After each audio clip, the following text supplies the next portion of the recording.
நான் சொல்லியிருந்தேன்ல பாப்பாவும் கையிலும் வந்து சாக்கர் கிளாஸ் போகிறாங்கன்னு சொல்லிட்டு, இது வந்து ஒரு 10 வீக் சாக்கரா, இன்றைக்கி தான் வந்து லாஸ்ட் அண்ட் ஃபைனல் சாக்கரே. அதனால நல்லா ஹாப்பியாக நல்லா விளையாண்டாங்க. ஆனால் பாப்பா அப்பப்போ பார்த்தீங்கன்னா இந்த ஃப்ளைட்டெலாம் போச்சுன்னா நின்று வேடிக்கை பார்ப்பாங்க, யாரையாவது கூப்பிட்டா திரும்பி நின்று வேடிக்கை பார்ப்பாங்க. ஆனால் அவங்க விளையாடுவாங்க, அது பார்க்க செம்ம க்யூட்டாக இருக்கும்.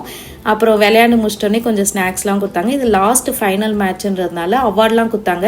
பாப்பாவுக்கு அந்த அவார்டு வாங்கினோடனே அவ்வளோ ஒரு சந்தோஷம். அதுக்கு உம்மெல்லாம் கொடுத்து ஃபோட்டோ போஸ்லாம் கொடுத்துட்டு இருந்தா பார்க்கவே செம்ம ஹாப்பியாக இருந்தது. அப்புறம் கையலுக்கும் மேட்ச் வந்து ஸ்டார்ட் ஆக போகுது.